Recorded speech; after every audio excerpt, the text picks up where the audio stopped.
el nuevo monto del salario mínimo que va a regir a partir del 1 de agosto de 1.400 pesos, a partir del 1 de octubre de 1.440 y a partir del 1 de enero de 1.500 pesos.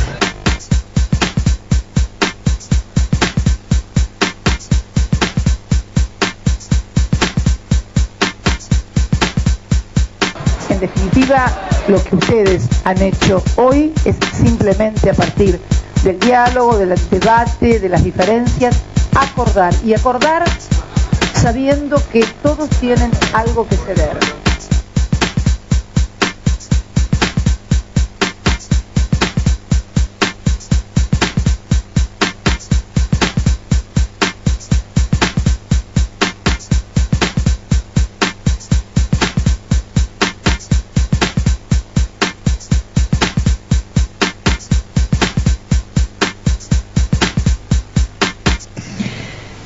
Segundo bloque del Contrapunto del Día, en vivo y en directo. Estamos con Carlos Titín Moreira, dirigente nacional del Partido de los Trabajadores Socialistas. Titín, bienvenido. Hola, ¿qué tal?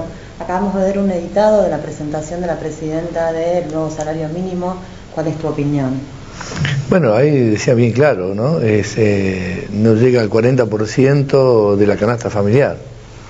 O sea, el salario mínimo que se acordó es una miseria, son verdaderas migajas que no solucionan nada. Inclusive el 70% de los trabajadores en Argentina no están representados. Lo dijo nada menos que Luis Delía públicamente. No están representados ni por la Secretaría de la CTA porque están o trabajadores informales, están en negro, son precarios o subsisten con algunas changas. No soluciona nada, es parte de una política terriblemente antiobrera, aunque parezca otra cosa. Claro, lo que te iba a decir, o sea, uno podría pensar después de la derrota del 28 de junio que el gobierno podía o irse a la derecha o comenzar a girar a medidas más para fortalecer la base social. En algún punto esta medida de levantar el salario mínimo es un giro a fortalecer la base social en el movimiento obrero. Es un intento de fortalecer la base del movimiento obrero, pero no puede fortalecer la base en la clase obrera con semejante disparate, porque es una medida absolutamente insuficiente. Esto, digamos, estamos hablando del salario mínimo como si estuviéramos hablando, no sé, de una cosa que no tiene repercusión. Tiene mucha repercusión porque justamente la mayoría de los trabajadores, por ejemplo, de gremios importantes como los metalúrgicos, están peleando por el salario. Bueno, hoy hubo una marcha. Claro, hoy hubo una marcha, el jueves pasado otra.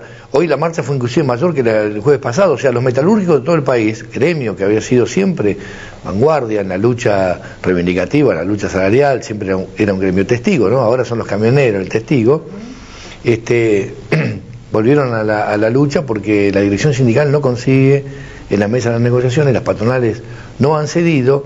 Y es muy interesante lo que hoy mismo denunció Antonio Caló, secretario general de la UON, en el acto frente a el edificio de las Torres Catalinas en Puerto Madero, donde está el grupo Techín. En el palco que ahí improvisaron, denunció que el único representante patronal que votó en el Consejo del Salario en contra del salario de 1.500 pesos fue el representante metalúrgico, de la patronal metalúrgica, lo cual demuestra la pulseada grande que hay. Entonces, esta pulseada de los metalúrgicos es muy importante que sea tomada no solo por los compañeros metalúrgicos que la están tomando y la llevando adelante, inclusive muchas veces contra la voluntad de sus dirigentes. Por ejemplo, que es del grupo Techín, que es de la industria siderúrgica y tiene un convenio especial, no pararon la otra vez. Y esta semana sí se logró parar en Siderar Florencio Varela y ya habían parado la semana pasada los compañeros de SIAT, de la planta de tubos que tienen en Avellaneda, y esto en Valentina Alsina. Esto es importante porque la división que ha hecho la dirección sindical de negociar un convenio de la rama siderúrgica y dejar los otros colgados, justamente cuando la rama siderúrgica son las empresas de mayor concentración, demuestra la voluntad de estos dirigentes sindicales de descuartizar al movimiento obrero. Claro, durante 15 años ellos no movilizaron a la gente, eran las mesas de negociación donde ellos conseguían recomposición, y en la época del crecimiento kirchnerista lograban sin grandes conflictos una cierta recomposición salarial, aunque siempre detrás de la inflación, pero se terminó eso. Y entonces la UOM está apretada, la burocracia sindical está apretada por la base por un lado y por el empresariado que no quiere ceder nada. Bueno, esa es la lucha que está planteada. Yo decía que es una tarea que no... El conflicto de la UON tiene que estar respaldado por el conjunto de las organizaciones obreras. En primer lugar, por las centrales sindicales, CGT y CTA, que hasta ahora no han dicho nada. Tendría que haber un paro de solidaridad con los metalúrgicos, que vienen sufriendo hace 4 meses de conflicto, con conciliación obligatoria, con miles de medidas donde los empresarios no ceden. Entonces, había que apoyar a los metalúrgicos, porque si los metalúrgicos ganan, si la CGT y la CTA paran y movilizan junto con los metalúrgicos, en vez de ser 10.000 como eran hoy, en costo podían ser 50.000, 100.000 y paralizar el conjunto de producción. Y si triunfan los metalúrgicos, el problema del salario va a ser mucho más fácil de solucionar para el conjunto de los trabajadores.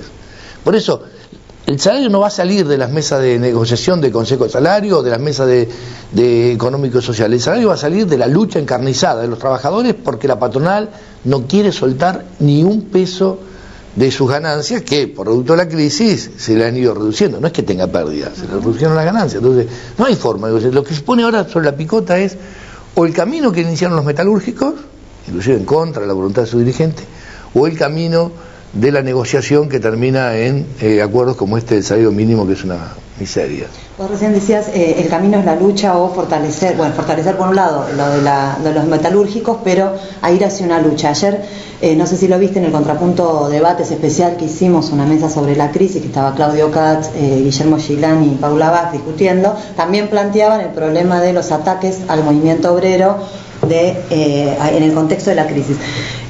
La pregunta es, si nosotros pasamos recién en el editado que hay un 73% de trabajadores que esto no les afecta, que hay un 60% de trabajadores en negro, ¿vos a qué te referís cuando seguir el camino de la lucha cuando la gran mayoría de los trabajadores no tienen representación sindical? ¿Qué significa luchar sin representación sindical? No, bueno, en primer lugar, si un gremio de la importancia como los metalúrgicos no consigue doblegar la intransigencia patronal, no queda para el resto nada. Para los ocupados que cobran 150 pesos, nada. Entonces, con la proa marcada por el gremio metalúrgico, por los trabajadores metalúrgicos, si se consigue quebrar la intransigencia patronal y lograr el objetivo que plantean, que aparte el objetivo es un objetivo bastante modesto, es el 22% de aumento, es solamente para recuperar parte de lo que perdieron con la inflación y los años de mal acuerdo que ha hecho esta dirección sindical anteriormente, es la punta para iniciar un proceso de lucha generalizada de los trabajadores para imponer que no se puede vivir más con 1.400 pesos, que es lo que ganan en promedio los trabajadores en negro, los trabajadores no sindicalizados, los trabajadores precarizados. O sea, solo, justamente no están las mesas de negociación, las mesas de negociación están la CGT y la CTA, tendría que incorporarse el conjunto de los trabajadores negros, tiene que ser una reivindicación. Y la mejor forma es que los trabajadores negros no sean más trabajadores negros, que entren a planta permanente. De esa forma, en forma automática, esos compañeros se verán beneficiados de los acuerdos y los logros salariales que se consigan. O sea, una de las reivindicaciones que tiene que estar en cualquier mesa de negociación salarial es que el aumento tiene que ser para los trabajadores en negro, para los trabajadores sindicalizados, para los trabajadores que no tienen trabajo. ¿Y qué dice la CTA sobre eso? Digamos, una central que siempre ha tendido a hablar de la representación de... No, ella lo que la CTA reclama, y la semana que viene quiere hacer una marcha, es para que le den 300 pesos por hijo. O sea que acá parece que la tarea de asignación por hijo, y no hablar de esta cuestión de salarial, entonces como que si una mujer tiene 7 hijos va a poder tener un salario importante, claro, pero no para alimentar a esos 7 hijos. Bueno, me parece ridículo. La lucha es de la parte de la torta, que decía en el informe anterior, la parte de la torta, hoy el 70% se lo quedan los empresarios y la gran patronal. Y lo que necesitamos los trabajadores es recuperar el salario a costa de las ganancias de los patrones. La crisis capitalista, ¿la pagan los empresarios o la pagamos los trabajadores? Esa es la disyuntiva. Bueno, muchas gracias, Carlos Titín Moreira.